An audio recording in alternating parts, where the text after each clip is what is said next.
4~5살 때 그러니까 받아들이는 게 가장 빠른다, 외국어는. 법조인들 제 주변에 보면 10명 중에 한 명? 한 요 정도 영어 유치원 보내는 것 같아요. 아니 말도 못하는데 무슨 영어 유치원이야, 이렇게 생각을 했거든요. 그 생각이 첫째를 키우면서 바뀌었습니다.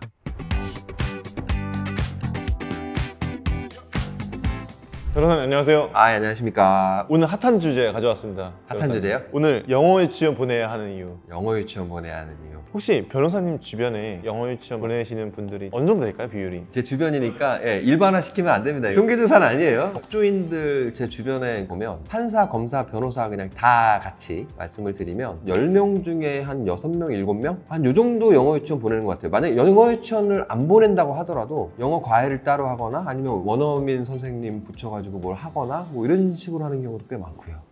특히 영어를 잘하는 부모님들이 더 시키는 것 같아요. 제 법조인 주변에 보면. 왜 이렇게 많이 보낼까요? 저는 처음에는 사실 아니 말도 못하는데 무슨 영어 유치원이야, 이렇게 생각을 했거든요. 그 생각이 첫째를 키우면서 바뀌었습니다. 어떻게 바뀌었나요? 일단은 첫째는 일반 유치원을 나왔고, 그 다음에 둘째는 지금 영어 유치원을 이제 졸업했죠. 올해 졸업하고 이제 초등학교 1학년 올라왔는데, 언어의 문은 여러 가지가 있어서 문해력만 된다면 같이 쌓아 올라갈 수 있다고 이렇게 말씀을 드렸잖아요. 우리 이제 과거 때 생각을 해보시면, 우리 때는 뭐 듣기로 뭐 윤 선생 영어도 있었고, 성문 기본 영어. 성문 기본적인 거 그거 달달달 외우고 막 그랬잖아요. 영어도 언어잖아요. 근데 우리는 영어를 스터디로 배웠잖아요. 근데 이게 영어를 스터디로 배우면 영어 책을 읽더라도 문단 띄어가면서 단어 모르는 거 체크해가면서 막 이러잖아요. 근데 영어 유치원을 다니고 언어로 받아들여서 커뮤니케이션을 하는 친구들은 영어 책을 읽을 때 그냥 센텐스 자체를 놓고 그냥 우리가 모르는 단어가 있어도 국어책을 읽듯이 그렇게 읽더라고요. 그게 제일 큰 것 같아요, 저는. 이게 스터디로 되면 나중에 중고등학교 가서 이게 영어에 투자하는 시간이 너무 많아져 버리잖아요. 수능 시험 문제도 마찬가지고요. 공부할 시간을 상당히 많이 줄일 수 있다, 그렇게 생각이 들어요. 그리고 나중에 성인이 돼서도 영어를 이제 잘 구사할 수 있으면 우리나라 구조 하에서는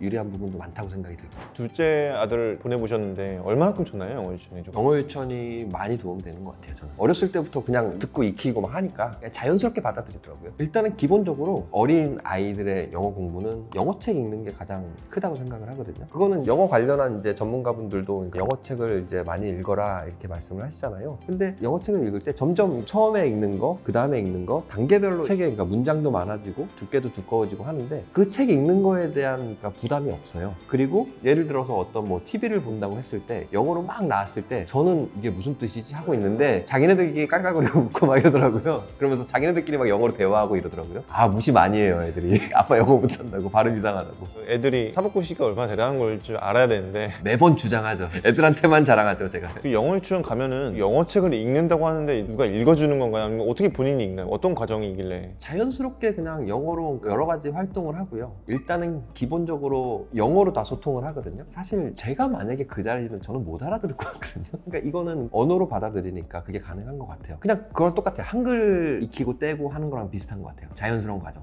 영어도 마찬가지로 똑같이 진행이 되는 약간 그런 느낌을 받았습니다. 저희 때 같이 뭐 일형식 동사, 이형식 동사, 투부정사, 동명사 이런 거 안 외우고 그냥 받아들이면서 수용하고 해석하고 하더라고요. 그러면은 영어 유치원에 대해서 좀 긍정적으로 생각하실 수밖에 없겠네요, 변호사님은. 일단 저는 긍정적으로 생각해요. 이게 비단 영어 성적으로 이어지는 거는 아니라고 생각을 합니다, 고3 때. 왜냐면은 영어를 스터디로 받아들였던 친구들도 영어를 정말 잘하는 친구들도 많으니까요. 문제풀이는 또 다른 영역이니까. 그럼요. 예를 들어서 외국에서 한 10몇 년 동안 살다 온 애랑 그 다음에 영어를 스터디로 받아들이되 열심히 공부한 친구랑 실제로 그러니까 내신을 시험을 봤을 땐 누가 이길지 모르거든요. 하지만 공부 시간을 줄일 수 있다는 거, 그런 이점은 확실히 있는 것 같습니다. 특히 고등학교 같은 경우는 이제 수행평가다 해가지고 시간이 없어요, 공부할 시간이. 그래서 영어 수학은 완전 마스터는 못해도 어느 정도는 가도 그러니까 꿀리지 않다, 이런 생각으로 조금 이렇게 대비는 해놓는 게 좋지 않을까. 영어 유치원은 근데 굳이 안 다녔어도 영어는 잘할 수 있겠죠? 당연하죠. 저희 첫째가 그랬으니까요. 부모가 어떤 식으로 케어를 해주냐, 그 다음에 아이가 어떻게 받아들이냐, 이거에 따라서 그러니까 100이면 100 다 다를 것 같아요. 그러면 이제 만약에 자녀가 좀 영어 선행학습이 좀 늦었는데 어떻게 좀 공부하면 이걸 좀 극복하고 주도적으로 좀 할 수 있을까요? 일단은 그거는 아이의 학년에 따라서 좀 다른 것 같아요. 초등학교 한 6학년, 중학교 1학년 이 정도면 영어를 언어로 받아들이는 거는 쉽지 않지 않을까. 우리 때 막 초등학교 6학년, 중학교 1학년 때부터 영어 했잖아요. 누군가가 그런 얘기를 한 적이 있는 것 같아요. 4~5살 때 그러니까 받아들이는 게 가장 빠른다, 외국어는.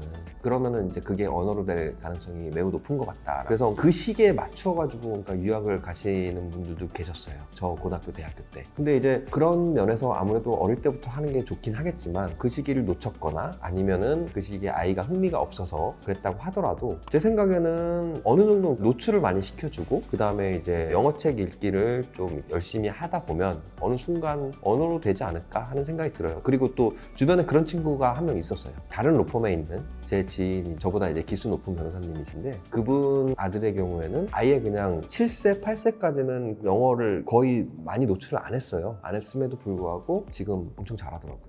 그 자녀분은 어떻게 학원을 잘 다녀서 그런 걸까요? 아니면 학부모님이 영어책을 같이 읽어주는 그런 것 때문에 그랬을까요? 많이 노출을 시켜줬대요. 그냥 아이가 흥미 있는 거. 초등학교 때인데 그냥 막 팝송 같은 것도 막 틀어주기도 하고 그 다음에 본인이 영어를 좀 잘해요. 같이 대화도 많이 나누고 그 다음에 책도 아주 기초부터 해가지고 영어 책도 이제 같이 읽고 그렇게 하면서 나중에 이제 학원도 보내고 이렇게 했던 것 같아요. 근데 그분 같은 경우는 되게 그러니까 교육에 관한 자기만의 이렇게 딱 주체성이 있어가지고 아이의 시기에 맞게 딱딱딱 교육을 시키더라고요. 공부 되게 잘합니다. 제가. 영어 유치원 보내야 하는 이유로 오늘 영상을 이제 만들어 봤는데 마지막으로 영어 교육에 관심이 많은 학부모님들께 해주고 싶은 말씀이 있으실까요? 일단은 다들 아시는 얘기시겠지만 이게 솔직히 딱 까놓고 얘기했을 때 좋은 대학교 가기 위한 거 아닌가요? 그러니까 물론 외국에 살기 위한 이민 목적도 있을 거고 영어를 유창하게 했으면 좋겠어서 뭐 그런 목적도 있겠죠. 하지만은 수렴하는 목적은 저는 대학이 1차적이라고 생각을 하거든요. 그런 면에서 봤을 때 지금 어쨌든 영어 수능 같은 경우는 절대평가고 그 다음에 내신의 경우에는 결국에는 옛날도 그렇지만 지금도 마찬가지로 이게 영어 교과서를 달달달달 외우고 장문하고 막 이런 컨셉이기도 하거든요 지금. 그래서 결국에는 그런 측면은 가긴 하지만 어쨌든 언어로 받아들이면 시간은 많이 절약이 되겠죠. 근데 그런 경우가 있는 것 같아요. 성급하게 생각해서 아주 어릴 때부터, 그러니까 물론 애가 능력이 된다면 저는 무조건 찬성입니다만 아이가 너무 괴로워하고 힘들어하는데 억지로 시켜서 어쨌든 초등학교 저학년 때까지 어느 정도 다 끝내겠다 이렇게 생각하시고 접근하시는 분들이 있는데 얘도 언어예요. 조금 안 하면 감을 잃는단 말이에요.